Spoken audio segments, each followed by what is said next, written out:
पानी लेके आई हूँ आपके लिए।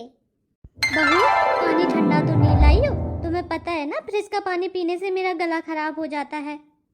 हाँ माँ जी पता है, तभी तो आपके लिए मैंने मटका निकाल रखा है। मैं मटके का पानी लेके आई हूँ आपके लिए। बहू, आज सुबह सुबह नाश्ते में ये नमकीन पूड़ी और भंडारे वाली आलू की सब्जी बना के तुमने तो मेरी मन की मुराद पूरी कर दी। कब से मेरा इसको खाने का मन कर रहा था, लेकिन आज अचानक कैसे बना लिया? तुम तो मेरी मन की बात ही पढ़ लेती हो बहू। हाँ माँ जी, आज सुबह सुबह रिया को किसी काम से बाहर जाना था, तो उसी ने कहा था कि दीदी मेरे लिए सूखी सब्जी और पूड़ी बना देना, तो उसी के लिए बनाई थी मैंने। क्या रिया बाहर गई है और मुझे बताया भी नहीं? अभी उसकी शादी को दिन ही कितने हुए हैं जो मुझसे बिना पूछे वो बाहर चली गई है। माँ जी उसे कोई जरूरी काम था, इसीलिए गई होगी। मुझे तो लग रहा था कि रोज की तरह आज भी रिया अपने कमरे में देर तक सो रही होगी, लेकिन इतने जल्दी उठकर वह बाहर चली गई, मुझे पता भी नहीं है। रिया बहू को अभी घर में आए 1 महीना ही हुआ है और वह मुझसे बिना पूछे बाहर चली गई। पूछना तो दूर की बात है, उसने मुझे बताया भी नहीं कि वो बाहर जा रही है। माँ जी, अभी रिया हमारे घर में नई नई आई है, धीरे धीरे सब कुछ सीख जाएगी, आप चिंता मत करो। माँ जी आप खा लेना, मैं चलती हूँ, रसोई का बाकी काम भी समेटना है मुझे। ठीक है बहू, जाओ। मैंने भी ना अपनी बड़ी बहू को क्या क्या सुना के रखा था कि जब मेरी छोटी बहू आएगी तो मैं उसको इस तरह से रखूंगी, उस तरह से रखूंगी और वो मेरी हर एक बात मानेगी। मैंने तुम्हें बहुत सारी छूट दे दी है जिसका तुमने नाजायज़ फ़ायदा उठाया है। अब मैं अपनी छोटी बहू को अपने कंट्रोल में रखूंगी और अपने हिसाब से चलाऊंगी। लेकिन छोटी बहू तो मुझे बिना बताए ही 1 महीने बाद ही पता नहीं कहाँ चली गई। मुझसे पूछना दूर, मुझे बताया भी नहीं और बेटे ने भी मुझसे कुछ नहीं कहा। मैं तो बड़ी बहू के सामने मुँह दिखाने की या कुछ बोलने लायक ही नहीं रही हूँ। पता नहीं अब वो मेरे बारे में क्या सोच रही होगी। पता नहीं रिया बहू कब तक आएगी। एक बार उसे फ़ोन करके पूछ लेती हूँ कि कितना टाइम और लगेगा। दोपहर हो गई है, अभी तक नहीं आई है। उफ, मैं तो कितना थक गई हूँ इतनी सारी शॉपिंग करके। अरे ओ प्रियंवदा दीदी, मेरे लिए जरा फ्रिज का ठंडा 1 गिलास पानी तो ले आना, एकदम गला सूख गया है मेरा, बहुत तेज़ गर्मी लग रही है मुझे। बहू, इतनी सुबह सुबह घर में किसी को बिना बताए कहाँ चली गई थी? ऐसा क्या जरूरी काम आ गया था जो तुम किसी को बता के भी नहीं गई? माँ जी, कल आपके पास मेरी माँ का फ़ोन आया तो था, उन्होंने बताया था ना आपको कि मेरे भतीजे का जन्मदिन आ रहा है, तो उसी के इधर जाने की तैयारी कर रही हूँ। इतनी सारी शॉपिंग करनी है, तैयारियाँ करनी है। अब मेरी शादी हो गई है तो ऐसे थोड़ी ही चली जाऊँगी मैं अपने भतीजे के जन्मदिन में। अच्छा बहू, फिर अपने भतीजे को देने के लिए क्या खरीद के लाई हो बहू? उसके लिए एक अच्छा सा सूट और कोई अच्छा सा गिफ्ट भी खरीद लेना। माँ जी, अब इतने से टाइम में इतनी सारी शॉपिंग मैं कैसे कर लेती? आज तो मैं अपनी अपनी शॉपिंग ही कर पाई हूँ। अभी भतीजे के लिए तो मैंने कुछ भी नहीं लिया है, उसके लिए तो कल फिर जाऊँगी मैं। क्या बहू, आज 5 घंटे में तुम सिर्फ अपनी ही शॉपिंग कर पाई हो? अभी अभी तुम्हारी शादी हुई है, इतने सारे गहने और इतनी सारी साड़ियाँ तुम्हें मिली हुई हैं ससुराल और मायके से, जिनको तुमने अभी पहनना तो दूर, उनकी पैकिंग भी नहीं खोली है। फिर नई साड़ियों की या कपड़ों की शॉपिंग करने की क्या ज़रूरत थी? उन्हीं में से किसी अच्छी सी साड़ी को पहन लेती। माँ जी, ये क्या बात हुई कि उन्हीं में से कोई कपड़े या साड़ी पहन लेती? मैं तो अपने भतीजे के जन्मदिन में नई साड़ी पहनूंगी। और आपको पता है, मैं इस शहर की सबसे बड़ी दुकान पे गई थी और उसमें से पूरे 10,000 की साड़ी खरीद के लाई हूँ अपने लिए मैं। क्या रिया बहू, 10,000 की साड़ी? ये लो रिया, तुमने पानी मांगा था, तुम्हारे लिए पानी लेके आई हूँ मैं। अरे वाह रिया, शॉपिंग करके आई हो। मुझे भी बता देती, मैं भी चलती तुम्हारे साथ, क्योंकि मेरे मायके में भी छोटी बहन की शादी आ रही है, तो उसके लिए मुझे एक साड़ी खरीदनी थी। मैंने माँ जी से कितनी बार कहा कि मेरे साथ बाजार चलो, लेकिन घुटनों की दर्द की वजह से वो मेरे साथ चल ही नहीं पाती है। अब तो तुम आ गई हो मेरे साथ बाजार जाने के लिए, लेकिन अगर मुझे भी बता देती तो मैं भी तुम्हारे साथ चलती रिया। प्रियंवदा भाभी, आप तो रहने ही दीजिए, आप और मेरे साथ बाजार चलेंगे। मेरे जैसे कपड़े आप खरीद भी नहीं पाएंगी। आप वही खरीदती होंगी 200-500 की साड़ी, और मैं खरीदती हूँ कम से कम 10,000 की साड़ी, तो हमारी तुम्हारी तो बनने वाली नहीं है। रिया बहू, तुम बड़ी बहू से इस तरह से बात नहीं कर सकती हो। तुम्हारी तरह वो भी इस घर की बहू है और बड़ों से बात करने का इस घर में एक तरीका होता है। इस तरह से अपमान करके तुम किसी से बात नहीं कर सकती। इस घर में सबको मान सम्मान देना होता है, चाहे छोटे हो या बड़े। अरे हाँ माँ जी, आपने बड़ों और छोटों की इज्जत की बात करके मुझे एक बात याद दिला दी कि आज घर में मेरी 3 सहेलियाँ आने वाली हैं, जिनके साथ आप लोग अच्छे से पेश आना। और हाँ प्रियंवदा दीदी, आप तो मेरी सहेलियों के सामने कम ही बात करना। बात करके कहीं सबके सामने मेरी हंसी मत उड़वा देना। और जैसे सभी मेहमानों को आप चाय और बिस्किट दे देती है, उस तरह से मेरी सहेलियों के पास लेके मत आ जाना। उनके लिए कुछ अच्छा सा खाना और नाश्ते में कोल्ड कॉफ़ी और बहुत सारी चीज़ें बना के रखना। चाय बना के मत ले आना अकेली। रिया, घर में कॉफ़ी के पैकेट खत्म हो गए हैं और हमारे घर में कोई भी कॉफ़ी नहीं पीता है, सब चाय पीते हैं। तो इसीलिए कॉफ़ी तो कभी कभार ही आती है। जब किसी को पीनी होती है तो वो पास की दुकान से ले आता है। लेकिन अभी तो घर में हम तीनों के अलावा कोई भी नहीं है, तो कौन लेके आएगा कॉफ़ी के पैकेट? क्या प्रियंवदा दीदी, घर में कॉफ़ी के पैकेट भी नहीं है? अगर नहीं थे तो कम से कम मुझे ही कॉल करके बता देती, मैं मार्केट गई थी, लेके आ जाती। रिया, मुझे तो नहीं पता था कि तुम मार्केट गई हो, क्योंकि तुम तो मुझे बता के ही नहीं गई थी कि कहाँ गई हो। तो मैं कैसे तुम्हें फ़ोन कर देती? छोटी बहू, ये क्या तरीका है बड़ी बहू से बात करने का? इस तरह से क्या कोई बड़ों से बात करता है? और अगर घर की जिम्मेदारी जितनी बड़ी बहू की है उतनी तुम्हारी भी है। लेकिन तुमने तो अभी तक रसोई में झांक के भी नहीं देखा है कि कहाँ क्या रखा है। 1 महीना होने को है, लेकिन हाँ, बाहर जाने के लिए तुम बिल्कुल तैयार हो। ना किसी से पूछना, ना किसी से बताना। अरे जाने दीजिए माँ जी, मुझे रिया की किसी भी बात का कोई बुरा नहीं लगा है। अभी वो घर में नई नई आई है, मेरी छोटी बहन के जैसी है। धीरे धीरे सब कुछ सीख जाएगी। मुझे लगता है ये प्रियंवदा दीदी ने ही मेरी सास के कान भरे हैं। और देखो मेरे सामने कितनी मासूम होने का नाटक कर रही हैं। जितनी मासूम ही दिखती हैं उतनी मासूम है नहीं। मैं तो चली। अरे प्रियंवदा दीदी, पूरा घर खाने की खुशबू से महक रहा है। क्या बनाया है आपने मेरे लिए खाने में? अरे रिया, तुम बताओ क्या खाओगी खाने में? आज तो मैंने खाने में बहुत सारी चीजें बनाई है। ये देखो, मैंने कचौड़ियाँ बनाई हैं, गुलाब जामुन बनाए हैं, रसगुल्ले बनाए हैं और भी बहुत सारी चीजें अभी पक रही हैं। क्या दीदी, सुबह सुबह से कचौड़ियाँ बना के रख दी? सुबह से इतना हैवी खाना कौन खाता है? आप ना बहुत ऑयली खाना बनाती हो। आपको पता है कि मैं कितना कम ऑयली खाना खाती हूँ और इतना ऑयली खाना बना के रख देते हो। ये तो मेरी सेहत के लिए बिल्कुल भी अच्छा नहीं है। कुछ ढंग का बनाया हो तो बताओ मेरे लिए। रिया, आज तो ऐसा हैवी खाना ही बनेगा। क्यों, कोई त्योहार है क्या आज, या फिर कोई आने वाला है जो इतना हैवी खाना बनेगा? कुछ हल्का फुल्का नहीं बना सकती हो क्या दीदी? हाँ रिया, आज हमारी बुआ जी आ रही है घर पे। उनको ये सारा खाना बहुत ज्यादा पसंद है। उन्हीं के लिए बना रही हूँ ये सब कुछ। बुआ जी आ रही है? किसकी बुआ जी आ रही है? आपकी बुआ जी आ रही है क्या इधर? ना ना रिया, मेरी बुआ इधर क्यों आने लगी? वो तो पापा जी की बहन यानी कि हमारी बुआ सास आ रही है आज। वो क्या था ना कि रक्षाबंधन पर राखी बांधने के लिए नहीं आ पाई थी ना वो, इसीलिए अभी आ रही है। कह रही थी जन्माष्टमी पे आएंगे तो आपको राखी बांध देंगे। उन्हीं के लिए ये सब बना रहे हैं। तुम्हें पता है, बुआ सास को ये चटक पटक खाना बहुत ज्यादा पसंद है, जैसे कचौड़ी, समोसे, रसगुल्ले। उन्हें मीठा भी बहुत पसंद है। उन्हीं के लिए बना रही हूँ ये सब कुछ मैं। अब बस भी करो भाभी, इतनी सारी चीज़ों को बनाना बहुत हो गया। अब मेरे लिए कुछ हल्का फुल्का बना दो। मैं तो इनमें से इतना ऑयली कुछ भी नहीं खाऊंगी। रिया, मुझे तो अभी बहुत सारा खाना और बनाना है। एक काम करो, तुम्हें जो भी हल्का फुल्का खाना हो अपने लिए खुद ही बना लो। क्या कह रही हो दीदी? क्या कहा, फिर से कहिए। मैं खाना बनाऊंगी? तुम्हें लगता है मैं खाना बनाऊंगी? मेरे पापा इतने बड़े आदमी थे, उन्होंने दहेज में इतना सारा पैसा दिया है। इसलिए नहीं दिया है कि मैं इधर गर्मी में मरती सड़ती रहूं रसोई में। मैं नहीं बनाऊंगी खाना पीना।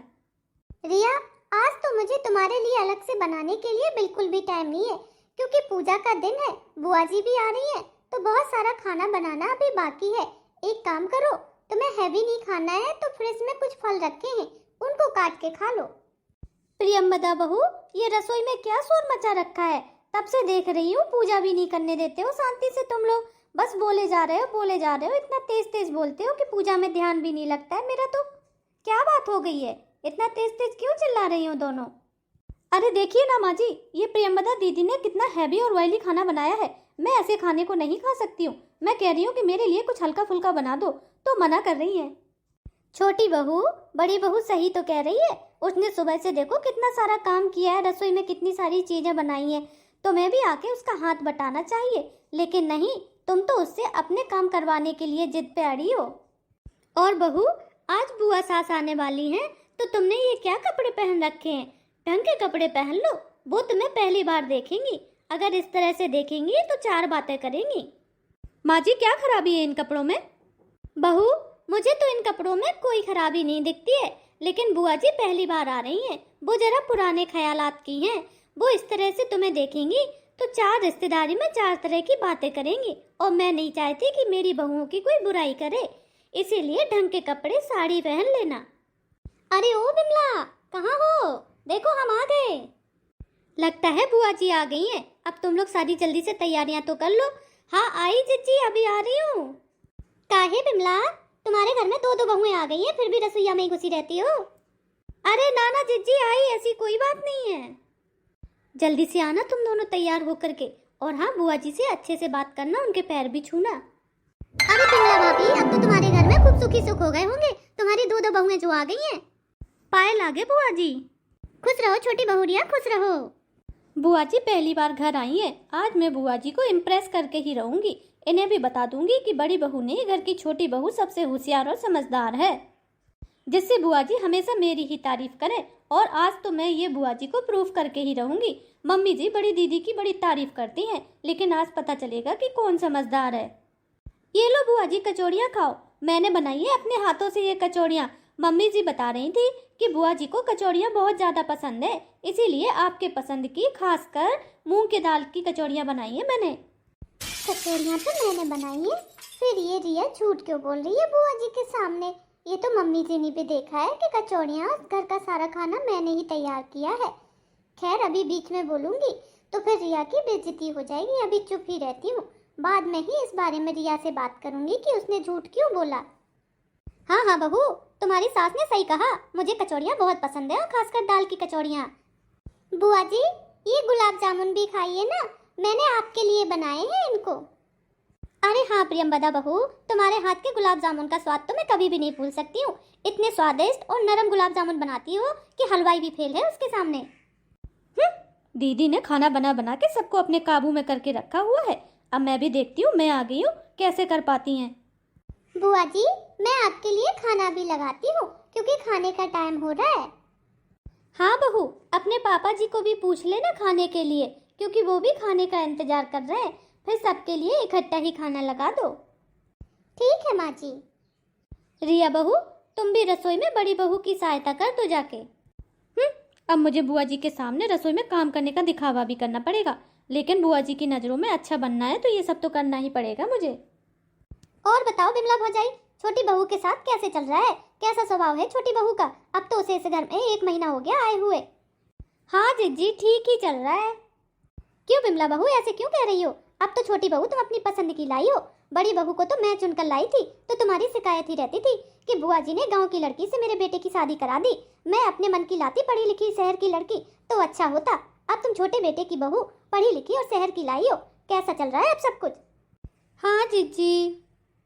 बिमला भौजाई, अब तो तुम खुश होगी ना, तुम्हारे मन की आई है छोटी बहू। बड़ी बहू तो तुम्हारे मन की कभी थी ही नहीं। जब तक छोटी बहू नहीं आई थी तब तक तुम उसे ताने ही देती रहती थी कि कहाँ से गांव की गवार को उठा लाए हैं, कुछ भी अकल नहीं है, कुछ भी ढंग का बोलना नहीं आता, करना नहीं आता, बस खाना बनवा लो, घर की साफ सफाई करवा लो, और कुछ भी नहीं आता है। तुम्हें तो अपनी बड़ी बहू पर बड़ी शर्म आती थी। अब तो तुम बड़ी छोटी बहू को घर में लाके बहुत खुश होगी ना कि चलो तुम्हारे मन की और तुम्हारे स्टेटस की बहू आ गई है अब। जिज्जी, अब आप ये सारी बातें बोलकर मुझे और शर्मिंदा मत करो। मैं तो बड़ी बहू से बहुत शर्मिंदा हूँ कि मैंने उसको इतना कुछ कहा, इतनी खरी खोटी सुनाई, फिर भी उसने मुझे कभी एक जवाब नहीं दिया, मुझसे बिना पूछे कोई काम नहीं किया, हर बात मानती है मेरी। फिर भी मैं उसे हमेशा ताने ही देती रही कि तू गांव की गवार है, गांव की है, पढ़ी लिखी नहीं है, लेकिन वो तो हमारे घर का सोने पे सुहागा है। मैं तो इस बात को भूल ही गई थी। मुझे ही उसको पहचानने में गलती हो गई है। प्रियंवदा बहू तो इस घर की हीरा है, हीरा। भाभी, प्रियंवदा से इतनी जल्दी माफी की उम्मीद मत रखो, क्योंकि सालों तक आपने उसे ताने सुनाए हैं। मैंने शुरुआत में देखा है, वो अपने कमरे में फुसक फुसक के रोती थी और अपने आप को बहुत कोसती थी कि मैं पढ़ी लिखी नहीं हूँ, गांव की हूँ, मुझे कुछ नहीं आता है, जबकि तुम उसकी अच्छा यहाँ तो देख ही नहीं पाई हो कभी। हाँ जिज्जी, तुम बिल्कुल सही कह रही हो। आज जब छोटी बहू घर में आई और सारे काम वो अपनी मर्जी से करती है, कहीं आना जाना होता है तो मुझसे पूछती भी नहीं है, जो करना होता है करती है, जो पहनना होता है पहनती है, सुबह 10 बजे तक सोकर उठती है, कुछ भी घर का काम धाम भी नहीं करती है। अगर कुछ कहती हूँ तो बस सीधा सीधा जवाब देती है, जबकि मेरी बड़ी बहू ने तो मुझसे ऐसा कभी नहीं कहा। घर की सारी जिम्मेदारियां वो संभाले हुए है, फिर भी मैं उसे हमेशा सुनाती रही, जली कटी कहती रही। हाँ तो भाभी अभी भी मौका है, अपनी बहू से अपनी गलती की माफी मांग लो। अच्छा ये सब बातें छोड़ो भाभी, तुम तो एकदम से ही उदास हो गई हो। मैं ये कह रही थी मैं ज्यादा देर नहीं रुकूंगी, मुझे जाना भी है। घर पे बहू नहीं है, आज शाम तक आएगी तो घर पे कोई तो होना चाहिए। ताला लगा रहेगा तो फिर वो कहाँ जाएगी। क्या जिज्जी इतनी जल्दी चली जाओगी? मैं तो समझ रही थी आप 2-4 दिन के रुकने के लिए आई हो। अभी और रुक लो, इतनी जल्दी मत जाओ जिज्जी। अरे ना भाभी, अभी तो मुझे जाना पड़ेगा, फिर कभी टाइम लगेगा तो जरूर आऊंगी दोनों बहुओं के साथ रुकने के लिए। ठीक है जिज्जी, फिर खाना खा पी कर ही निकलना आप। ठीक है। अरे रिया बहू, प्रियंवदा बहू, जरा इधर तो आना। अरे बुआ जी, आपने बुलाया मुझे? ये लो बहू तुम्हारी मुँह दिखाई। अरे बुआ जी, ये झुमके तो बहुत ही सुंदर हैं, एकदम लेटेस्ट डिजाइन के, मुझे तो बहुत पसंद आए हैं। अरे जिज्जी, इतना महंगा गिफ्ट देने की क्या जरूरत थी? खामखा आप परेशान हो गई हो। अरे भाभी, आप भी तो इतना देना लेना करती रहती हो, तो क्या हुआ, अपनी बहुओं को दे नहीं सकती क्या इतना समय? भाभी अब मैं चलती हूँ। प्रियंवदा बहू, ये लो तुम्हारे लिए मैं ये लाल रंग की साड़ी लेके आई थी, तुम्हारे ऊपर खूब जचेगी। अरे बुआ जी, इसकी क्या जरूरत थी, आप आ जाती हो, मुझे तो यही अच्छा लगता है। प्रियंवदा बहू, बुआ का आशीर्वाद समझ के रख लो इसको। ठीक है बुआ जी, अब अगली बार जब आना तो 2-4 दिन का टाइम निकाल के आना रुकने के लिए। ठीक है बहू। ठीक है भाभी, अब मैं चलती हूँ। वाओ, कितनी शानदार कॉमिक बुक है, पढ़ के ना एकदम हंसी आ जाती है, मन खुश हो गया मेरा तो। रिया, कुछ कर रही हो क्या तुम? आज घर की साफ सफाई तुम कर लोगी? मेरी तबीयत कुछ ठीक नहीं लग रही है। क्या दीदी, घर की साफ सफाई करूंगी मैं? आपको लगता है मेरे पापा ने इतना सारा पैसा दिया है तो ये काम वाली बनाने के लिए नहीं दिया है? मैं तो आराम से बैठूंगी, मैं घर की साफ सफाई नहीं करूंगी। रिया बहू, ये तुम्हारी सही बात नहीं है। तुम्हें दिखाई नहीं दे रहा है कि तुम्हारी बड़ी दीदी की तबीयत ठीक नहीं है, फिर भी वो घर के सारे काम कर रही है और तुम सोफे पे बैठी बैठी आराम कर रही हो। चलो रखो इस किताब को और घर की साफ सफाई करो। मम्मी जी, मैं घर की कोई नौकरानी नहीं हूँ जो घर की साफ सफाई करूंगी। मैं नहीं करने वाली, मैंने अपने मायके में कभी झाड़ू को हाथ भी नहीं लगाया है। और आपको लगता है मैं इतने बड़े घर की साफ सफाई करूंगी? ओह, मेरे तो हाथ ही गंदे हो जाएंगे। तो तुम्हें क्या लगता है रिया बहू, प्रियंवदा बहू ने अपने घर में हमेशा साफ सफाई ही की है क्या? वो भी अपने घर में आराम से रही है, समझी तुम? अब काम पड़ रहा है, उसकी तबीयत ठीक नहीं है, तो जाओ साफ सफाई करो, ये मेरा ऑर्डर है तुम्हें। नहीं माँ जी, मैं साफ सफाई तो नहीं करूंगी, मुझे बहुत गंदा लगता है साफ सफाई करने में, मेरे हाथ गंदे हो जाएंगे, कपड़े गंदे हो जाएंगे। अगर साफ सफाई नहीं करोगी रिया बहू तो जाके रसोई में सभी के लिए खाना बनाओ, क्योंकि कुछ ना कुछ तो अब तुम्हें करना ही पड़ेगा। बहुत दिन हो गए तुम्हें घर में आराम करते करते। मैं बहुत दिनों से देख रही हूँ कि आज नहीं तो कल, आज नहीं तो कल तुम अपनी जिम्मेदारियों को संभाल लोगी, लेकिन हद होती है। तुम इतनी मक्कारी दे रही हो, अपने मन से काम करना शुरू ही नहीं कर रही हो। देख नहीं रही हो तुम्हारी जेठानी बराबरी से कितना काम करती है और तुम पूरा दिन बैठी रहती हो। ये सही नहीं है तुम्हारे लिए। मम्मी जी, मुझसे इतने सारे लोगों का खाना नहीं बनेगा, वो भी ऐसी गर्मी में। उफ, मैं तो पसीना पसीना हो जाऊंगी। तो तुम क्या उम्मीद करती हो कि बड़ी बहू तबीयत खराब होने के बाद भी रसोई में सबके लिए खाना बनाए? तुम्हारा कुछ भी फर्ज नहीं होता है ससुराल वालों के लिए। बस आई हो तो बराबर बैठी हो, कुछ अपनी तरफ से करने की कोशिश ही नहीं करती हो। जाओ रसोई में सबके लिए खाना बनाओ। आज बना दे रही हूँ खाना, अगर रोज रोज मुझसे खाना बनवाने के लिए बोला तो मैं तो मायके चली जाऊंगी। प्रियंवदा बहू, तुम छोड़ो ये सारे काम, जाके अपने कमरे में दवाई खा के आराम करो। आज की साफ सफाई मैं कर लूंगी। माँ जी, आप करेंगी साफ सफाई? हाँ बहू, क्यों नहीं कर सकती। वैसे तो हमेशा तुम सारे काम करती ही हो, लेकिन कभी कभार तबीयत खराब हो जाए तो मैं इतनी बूढ़ी भी नहीं हुई कि घर के काम धाम ना कर सकूं। तुम जाओ आराम करो बेटा। ठीक है माँ जी। प्रियंवदा बहू, जरा रुको। हाँ माँ जी, अब क्या हुआ? बहू, मुझे माफ कर दो, मुझसे गलती हो गई है। मैंने तुम्हें कितना भला बुरा कहा, कितनी खरी खोटी सुनाई, लेकिन कभी तुमने मुझे पलट के जवाब नहीं दिया। तुम मेरी बहुत अच्छी बहू हो, मैं ही तुम्हें ना पहचान पाई। तुम तो इस घर की हीरा हो, हीरा। मुझे माफ कर दो बहू, मैंने जो कुछ भी पिछले कहा हो सब कुछ भुला देना। अरे माँ जी, मुझे तो कुछ याद भी नहीं है कि आपने क्या कहा है। आप तो मेरी माँ जैसी हो। आपको तो पता है मेरे मायके में भी मेरी माँ नहीं थी। जब मेरी शादी हुई तो यही सोच के आई थी कि अपनी सास को ही माँ बना के रखूंगी। मैं तो आपको हमेशा अपनी माँ ही मानती हूँ। अगर कुछ कह भी देती हो तो क्या किसी की माँ अपने बच्चों से कुछ कहती नहीं है? यही सोचकर मैं भूल जाती हूँ। प्रियंवदा बहू, सच में तुम बहुत समझदार हो। मैं ही समझ ना सकी तुम्हारी समझदारी को। मैं ही बेवकूफ थी। मुझे माफ कर दो बहू। माँ जी, मैंने तो आपकी कभी किसी बात का बुरा नहीं माना है। फिर माफ करने वाली कोई बात नहीं है। आप तो मेरी माँ जी हैं और हमेशा रहेंगी। बहू जाओ, अब तुम आराम करो। ठीक है माँ जी। मैंने अपनी गलती की माफी बड़ी बहू से तो मांग ली, लेकिन अभी छोटी बहू को भी कुछ समझाना बाकी है। भले अगर वो अपने मायके से कुछ चीजें सीख के ना आई हो, लेकिन जो सीख के नहीं आई है उसे सिखाना मेरा फर्ज बनता है, क्योंकि मैं उसकी सास हूँ। अरे ओ रिया बहू, जरा इधर तो आना।